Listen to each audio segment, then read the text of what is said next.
Bamanyare cɛni muso denmisɛnnin ni mabɔkɔrɔba limanaw k'aw fo ka wale ɲuman dɔ an minnu bɛ ka radio joliba lamɛn ni waati na an bɛ laseli la 105 na kumafɛn fɔfɔlaki Bamako yan nɔ segukaw fana bɛ an lamɛn 101 kan o la sa an bɛ bɛɛ lajɛlen fo ka bɛɛ lajɛlen wale ɲuman dɔ minnu bɛ ka radio joliba lamɛn ni waati na kunnafoni sɛbɛnw limanaw o de lakali waati sera don o don minnu bɛ lase a balimakɛ Amadu Jalo fɛ nɛgɛ kanɲɛ 9 mana tɛmɛ ni sanga 30 ye fo ka se a kanɲɛ 10 ma Musa Sanogo ale de bolo bɛ nɛgɛ karafe la limanaw an bɛna fanga fara ɲɔgɔn kan min kɛra aw tulo gɛrɛjɛgɛ k'o da aw tulo kan aw bisimila. Joliba FM bi kunnafoni gafew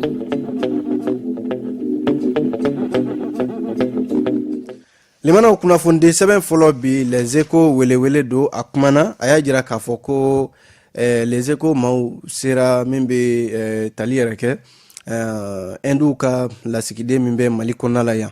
ni ale de bɛ Hindu jamana ka ko bɛɛ lajɛlen ɲɛma Mali kɔnɔ yan a y'a jira k'a fɔ ko ale ka jamana u bɛ fɛ ka dɔ de fara baaraw ka bolodiɲɔgɔnya u ni Mali cɛ limanaw ka se ka Mali yɛrɛ teriya jamana min b'a ni Hindu ka jamana ni ɲɔgɔn cɛ ko caman yɛrɛ bɛ se ka fara ka cogo min na o la cɛ min ye nin ye n'u kama ko Anjani Kumar ale de ye Hindu ka lasigiden ye Mali kɔnɔna la yan nɔ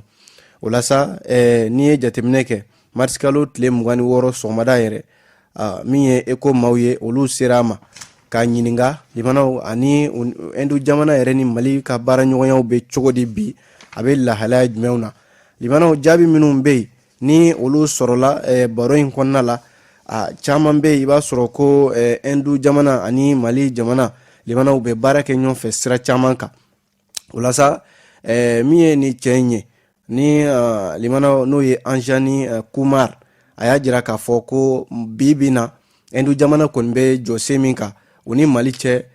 bolodi ɲɔgɔnmaw bɛ ni ɲɔgɔn cɛ a mɛnna a bɛ waati jan bɔ o la sa les échos maaw ye ɲininkali min kɛ o ye k'a fɔ waati joli de bɛ bi min ni Mali ni Hindu jamana u bolo bɛ ɲɔgɔn bolo wa ɲininkali yɛrɛ a bɛ tɛmɛ sira jumɛn ni sira jumɛn fɛ a ko kow ka taa daminɛ na baara ninnu daminɛna kabi waati jan Mali ni Hindu ɲɔgɔn cɛ limanaw a jirala k'a fɔ ɲɛta baaraw ani Hindu jamana ni Mali yɛrɛ cɛ limanaw a bɛ san 60 ɲɔgɔnna de la bi kabi Modibo Keyita ale ye Mali yɛrɛma hɔrɔnya boloda ni Mali y'a yɛrɛ sɔrɔ k'a k'a yɛrɛ ta ye u ka premier ministre fɔlɔfɔlɔ min bɛ yen n'u kama ko Jawaharlal Nehru ale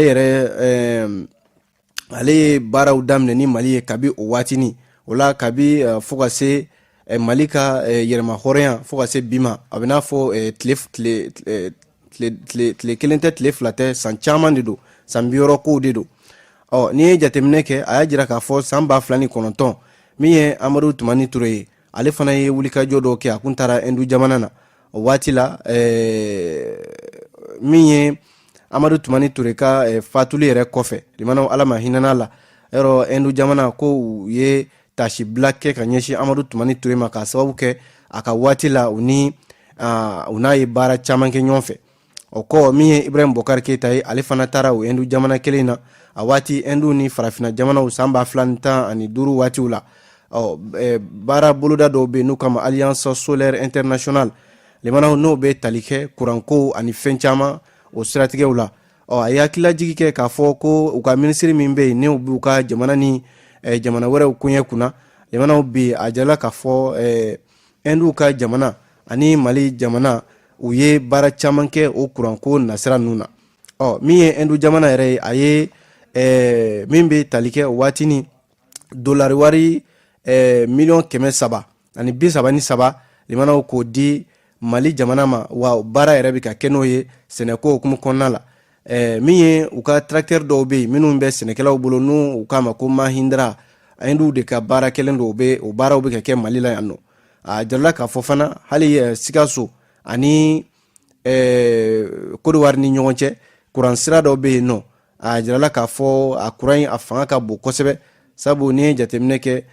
yɔrɔ Sikaso ni Côte d'Ivoire ni ɲɔgɔn cɛ kilo 400 a bɛ taa o ɲɔgɔnna de la nka min ye kuran fanga min bɛ yen n'u kama ko 225 kilowatts Hindu sera ka o de boloda Mali ni Côte d'Ivoire ni ɲɔgɔn cɛ wa olu de y'a nafolo yɛrɛ bɔbaa ye. O la sa a jirala k'a fɔ waati san o san ka taa Mali a ka yɛrɛma hɔrɔnya tan san 60 in kɔnɔna la limanaw fo kana se bi la i b'a sɔrɔ san o san min ye Hindu jamana ye u bɛ baara dɔ kɛ san kɔnɔna la min ni o bɛ Mali ɲɛtaa ko fɔ. A y'a jira k'a fɔ hali min ye lakanako siratigɛ ninnu n'a kɛ u kɛlen don ka baara kura dɔw boloda baara minnu ni hali n'a sɔrɔla u ni Mali tɛ baara kɛ lakanako siratigɛw la nka don nataw la a y'o kuma fɔ. A y'a jira k'a fɔ fana ko san o san min y'an ka kalandenw ye limanaw minnu bɛ sanfɛ kalanw kɛ masteriw ni doctoraw n'a ɲɔgɔnnaw bursi caman bɛ yen o bɛ di Mali kalandenw ma san o san u ka se ka t'u ka kalan tɔ kɛ Hindu jamana kɔnɔna la. Limanaw ka jira k'a fɔ bi min bɛ fɛ ka fɔ les échos maaw fɛ o ye ko Hindu jamana ale ni Mali ta ka teriya limanaw a san ka ca kosɛbɛ wa baara caman de bɛ yen min ni o tɛmɛna Hindu jamana ni Mali cɛ jagoko nasiraw la ani hali u ka motoni minnu bɛ boli Bamako yan nɔ limanaw ni o caman bɛ o de ta bɛ ka kɛ taxiw ye a ko Hindu ka o baara in moto ninnu a ko u bɛ fɛ ka caman yɛrɛ de kɛ k'a di Mali ma walasa moto taxi ko in a bɛ se ka sira sɔrɔ cogo min na. Limanaw ɲininkali min kɛra ambassadeur la n'o ye Hindu ka ambassadeur ye Anjani Kumar a ye ɲɛfɔli caman kɛ a ko bi ale nisɔndiyalen don kosɛbɛ sabu Mali ɲɛmaaw minnu bɛ cɛmancɛ fanga kunna bi u bɛ ka hali sisan u bolo sama Hindu ka jamana nɔfɛ walasa u bɛ se ka baara caman kɛ cogo min na. Limanaw wa ko u bɛ fɛn minnu dilan u yɛrɛ ka bolaminɛw caman bɛ yen i b'a sɔrɔ Mali jamana bɛ olu ta ka baara kɛ n'a ye. Limanaw a ko u bɛna min bɛ tali kɛ maison des jeunes na an ka seko ni dɔnko i n'a fɔ Vie Farika Ture Babani Kone ani minisiri min bɛ an ka seko ni dɔnko kunna Madame Konare ka se ka baara dɔw kɛ walasa Mali ni Hindu sabu a jala k'a fɔ an yɛrɛ ka seko ni dɔnko olu bɛ tali kɛ ɲɔgɔn na. Kuma ye nin ye limanaw an ye nin bɔ les échos welewele kɔnɔ aw bonya b'a la. Joliba FM. Bi kunnafoni gafew.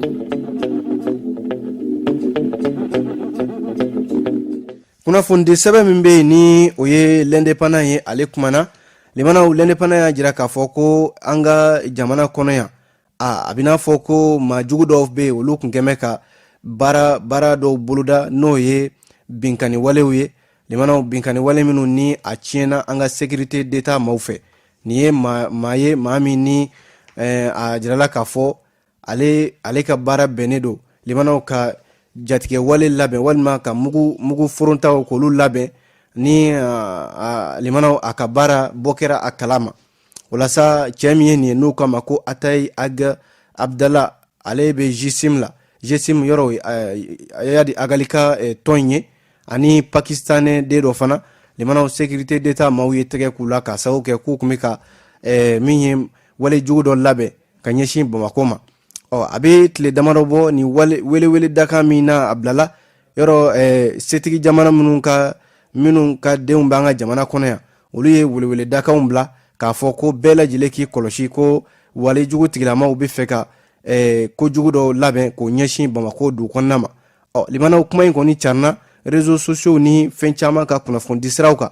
Nka a jirala k'a fɔ an ka min ye sécurité d'état maaw ye minnu jantolen don jamana ka lakanako bɛɛ lajɛlen la olu de ka wulikajɔ kɛra sababu ye Atayi Aga Abdala ale min ye nin ye limanaw ka se ka tɛgɛ kɛ a la. A jirala k'a fɔ nin waati in na limanaw min bɛ tali yɛrɛ kɛ ni maa kofɔlen in organisation terroriste min na a ɲɛmaya bɛ Yad Agali bolo ani fana groupe de soutien à l'islam et aux musulmans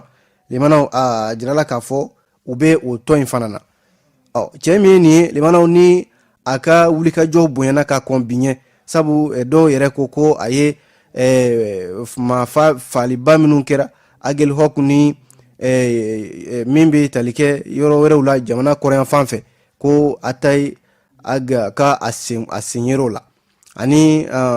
pakistanais min bɛ yen n'u k'a ma ko Alam Aftab a n'o de tun bɛ jɛ jugu in na limanaw k'a labɛn u tun bɛ ka jɛ min labɛn limanaw ni ala ka faran ka di n'a kun n'a kun sera ka sira sɔrɔ a kun bɛ kɛ tiɲɛniba de ye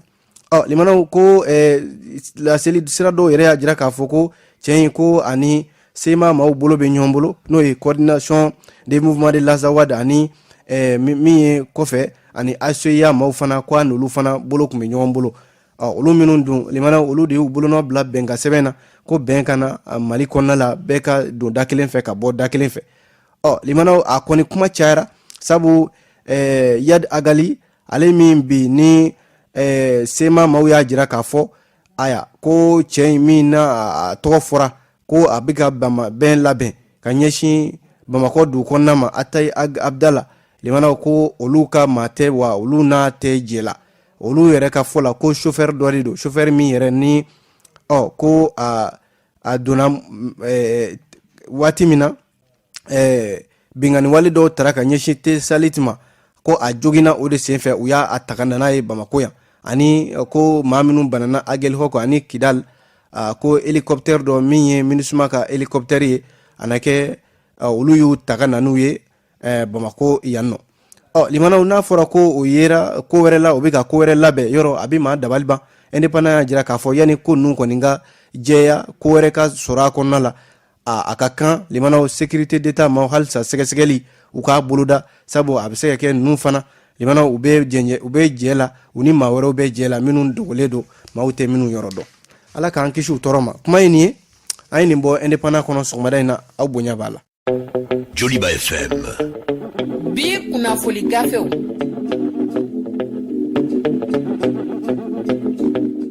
limanaw an bɛ segi ka na les échos welewele ale ma a y'a jira k'a fɔ ko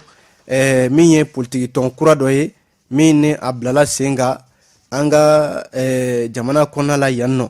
a bilala sen kan maa min fɛ o ye maître Kasum Tapo ye maître Kasum Tapo limanaw yɔrɔ bɛɛ y'a dɔn ni sariya gun kana de sariya baara a b'o de dɔn nka ko maître Kasum Tapo a filɛ nin ka na politiki tɔn a bɛ n'a fɔ politiki ɲɛda b'a kunna u k'a ma ko mouvement pour la refondation du Mali bakurunba la Morena les échos maaw kelen don ka ɲininkali kɛ yalima ko Kasum Tapo a bɛ fanga ɲini de la wa walima a bɛ sira jumɛn de kan nin kɛra mouvement pour la refondation du Mali maître Kasum Tapo min kɛra sibiri tɛmɛnen mars kalo tile 27 san 2021 kunnafonidilaw ɲɛma limanaw ka se ka jɛkulu a kuntilennaw a n'a a bilala sen kan kun min na k'o ɲɛfɔ kunnafonidilaw ye u yɛrɛ ka fɔ la ko jamana bɛ lahalaya min na limanaw a ka kan bɛɛ lajɛlen ka i sen don a la i bɛ se ka min kɛ o kɛra politiki sira ye o kɛra sira o sira ye maître Kasum Tapo ko o de ye olu ka jɛkulu yɛrɛ bilali la sen kan o y'a kun ye a ko wa jɛkulu in n'o ye Morena ye a dayɛlɛlen don bɛɛ lajɛlen ye olu ma maa bɔ maa la maa o maa bɛ yen ko i bɛ fɛ k'i sen don u fɛ baara in na bɛɛ lajɛlen dayɛlɛlen don bɛɛ lajɛlen ye u y'a jira k'a fɔ ko avocat min ye maître Kasum Tapo ko Mali sigili kura ye ka Mali jɔ kura ye limanaw walasa hali cɛmancɛ fanga min bɛ yen n'o bɛ senna olu ka dɛmɛ ko kana tila olu la foyi kana yoba u bolo u y'a jira k'a fɔ k'u bɛ cɛmancɛ fanga maaw dɛmɛ o la olu u y'a jira k'a fɔ olu ye malidenw ye bi minnu ni u bɛ wele bila min bɛ n'o ye kalanfa ye min bɛ kɛnyɛrɛye la min bɛ diinɛ ko la min yɛrɛ bɛ an ka laadala ko la min bɛ fasoden ɲama jɛkulu la ka taa se jamana kɔkan denw ma n'o ye diaspora maaw ye limanaw ko jamana bɛ ka taa ni sira min ye bi a ka kan jamanaden bɛɛ lajɛlen ka wuli k'i jɔ Morena ɲɛma n'o ye maître Kasum Tapo ye a ko bi dabaliban bɛ olu la wa u jɔrɔlen don fana k'a fɔ ko Mali bɛ se ka jɛkulu politiki tɔn ka ca nka halisa jamana sen tɛ ka a yɛrɛ sɔrɔ Morena a na kɛ a sigikun ye walasa maaw bɛ se ka fara ɲɔgɔn kan limanaw siya ma bɔ siya la maa o maa bɛ yen k'i bɛ fɛ k'i sen don u sen na k'u ka dayɛlɛlen don bɛɛ lajɛlen ye u y'a jira k'a fɔ yɛrɛ ko jɛkulu in limanaw ni kɔni y'a ɲɛbila ye kunnafonidilaw ye nka ko a ko yɛrɛ tɔ bɛɛ lajɛlen Morena ko in u n'a a bɛɛ lajɛlen ɲɛfɔ avril kalo tile 4 san 2021 palais de sport la Bamako yan ka se ka a kunlennabaw olu ɲɛfɔ maaw ye i Sanogo ale de ka fasiri do limanaw an ye nin bɔ les échos welewele kɔnɔ aw bonya b'a la Joliba FM bi kunnafoni gafew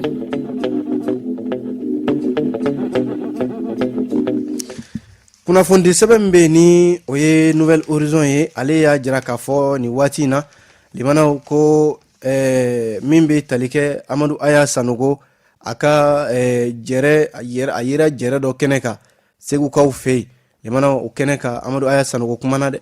a ko ale ma fɔ maa si ye ale ma t'i kun siɲɛ maa si kɔrɔ k'a fɔ ale ɲɛna k'a fɔ ko ka ale bila k'u ka taa u ɲininka maa minnu ye ale bila limana u ka t'u ɲininka kun jumɛn na u ye ale bila. Nouvelle Horizon de ka kuma don yɔrɔ Amadu Aya Sanogo kabi san 2013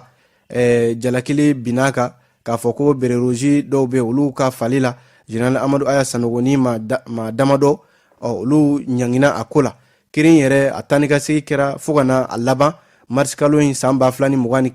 tɛmɛnen o tile 15 kirin a kun cɛra o la k'a sababu kɛ Amadu Aya Sanogo ko u jalakira nka kirin limanaw a na kɛ kiri yɛrɛ a labana sabu sariya dɔ bɛ an ka jamana kɔnɔ yan a labana o de hukumu kɔnɔna la o kama loi d'entente nationale o loi min ni o tara ko yafa ka kɛ Amadu Aya Sanogo ni a nɔfɛ jamaw ma limanaw sibiri tɛmɛnen mars kalo tile 27 segukaw fɛ yen yɔrɔ min na Amadu Aya Sanogo kaba a bilala nin kɛra ka kuma fɔlɔ ye jama yɛrɛ la o kuma fɔlɔ in na limanaw ko Amadu Aya Sanogo ye kuma min fɔ kuma in bɔra a dusukun yɛrɛ de la a bɛ n'a fɔ kuma in a kun sigin bɛ k'a kɔnɔ waati jan ka ɲɛfɔli kɛ a yɛrɛ maa minnu bɛ yen ni olu bɛ kumaw ta ka ɲɛsin a ma k'a fɔ ko sariya de ye Amadu Aya Sanogo ka birifini bira kan k'a bila ten k'a sɔrɔ ni a ka kiri ma kɛ Nouvelle Horizon y'a jira k'a fɔ maa minnu ye jɛrɛ in kɛ segukaw fɛ o ye jɛkulu ye min b'a yɛrɛ tɔgɔ la Club Amadu Aya Sanogo olu minnu ni a na kɛ wa bɔlen kaso la u ye waleɲuman dɔn ta ka ɲɛsin a ma Général Amadu Aya Sanogo a ye kuma minnu tani ka segi kɛ kɛnɛ in ka yen nɔ limanaw o ye fɔ bɔ sabu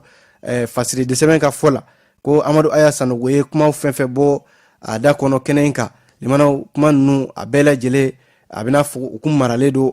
a kɔnɔ a bɛ waati jan limanaw ni ye jateminɛ kɛ a kɛra kɛnɛ min ni aya maa minnu bɛ yen ni olu y'a jira k'a fɔ ko sariya tigilamaw limanaw k'u ye Amadu Aya Sanogo u ye yafa k'a ma k'a sɔrɔ a ka kiri ma kɛ limanaw a ko bi an tɛmɛna o hakɛ kan ni Amadu Aya Sanogo yɛrɛ ka kuma ye a ko Mali bɛ lahalaya min na bi limanaw fɛn de tɛ se ka kɛ ni maa wɛrɛw ma wuli k'a fɔ ko ta k'o da lɛfɛ ka yala a ko ale Amadu Aya Sanogo ale tile kelen a m'a fɔ maa ɲɛna ko aya ne taara kun siɲɛ aw ye a ye n bila ne bɛ kaso min na kaso in ne jo kaso don a ye n bila ale ma t'o fɔ maa ye wa a ma taama ka maa si sɛgɛrɛ k'a f'u ɲɛna ko aya bilali ko min bɛ sen na ko ale jo b'a la walima ale jo t'a la ale dun kiri min n'a fɔra ko b'ale kun kan limanaw kiri a n'a dun kun kɛra limanaw kiri in na maa caman de bɛ yen minnu ni olu tɔgɔ tun bɛ sɔn ka bɔ kiri in kɔnɔna la a kun tɛ sɔn ka ja dɔw yɛrɛ y'a jira k'a fɔ beroji maa 21 minnu ni olu fara limanaw ni Amadu Aya Sanogo a jalaki binnen don ale kan Maître Cosolo Konare o mun y'a ka lafasaliba ye o ko ni Amadu Aya Sanogo kun kumana ni kiri kɛnɛ kan limanaw ko maa caman de bɛ yen minnu ni olu tɔgɔ tun bɛ fɔ a la arajo kɛra min bɛ segu olu ka kunnafonidilaw y'a ɲininka a ko dɔw yɛrɛ b'a la ko beroji maa 21 minnu fara u sɔmɔw ko bɛ maa 21 na k'o tɛ k'a bɛ maa 24 de la avocat in y'a jira k'a fɔ procès in kɔni ma kɛ a tora nin cogoya la o de hɛrɛ bonyana n'o tɛ n'a kun kɛra limanaw fɛn tunnen bɛɛ fana kun tɛ ye dɛ kuma ye nin ye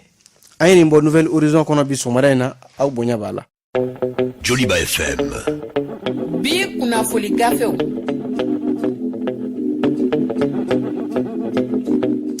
ni an tora kunnafoni lakali la limanaw k'a jira k'a fɔ min ye indicateur du renouveau ye ale kumana a y'a jira k'a fɔ ko min ye lɔkɔli karamɔgɔw ye limanaw lɔkɔli karamɔgɔw ko u bɛ fɛ ka ladilikan di gouvernement ma limanaw maa minnu bɛ fɛ ka u ka sariya min tara u ye ni o bɛ lɔkɔli karamɔgɔw ka hakɛw an'u ka sarako bɛɛ lajɛlen koɲɛ ɲɛnabɔ article 39 yɔrɔ a kɛlɛ kɛra yan a kɛra sababu ye sanko kalanko yɛrɛ bɛɛ lajɛlen yobo yabara ko gouvernement bɛ fɛ ka article 39 ko in ka munumunu n'a ye ka taa n'a ye sira wɛrɛ kan lɔkɔli karamɔgɔw dun jɔn bɛ k'a fɔ u dun ɲɛ bɛ faamaw la n'u ye sariya sen limanaw ka yɛlɛma ka taa n'a ye sira o sira kan olu lakɔli karamɔgɔw jɔlen don u ɲɛ b'a la n'u k'u b'a kɛ u yɛrɛ sago ye k'a kɛ i n'a fɔ lakɔli karamɔgɔw article 39 dir'u ma u n'a man kan limanaw syndicat minnu bɛ yen n'o ye syndicat de l'éducation signataire du 15 octobre ye u y'a jira k'a fɔ aya sariya in jamana sariya de don olu dun ye jateminɛ min kɛ maa wɛrɛw de bɛ yen minnu bɛ olu ka sariya u bɛ fɛ k'a kɔkari u tɛ fɛ sariya yɛrɛ ka labato fiyewu k'a di olu ma syndicat dɔw bɛ yen k'olu bɛ mali la yan u bɛ fɛ ka article 39 ko kɛ olu bolo i n'a fɔ fɛn yɛrɛ tɛ o la sibiri tɛmɛnen a kɛra kunnafoni kɛnɛ dɔ de senfɛ min kɛra centrale syndicale des travailleurs du Mali CSTM o ye baarakɛlaw fana ka lafasalikulu dɔ ye olu ka jabala la a kɛnɛ kan min ye Almudu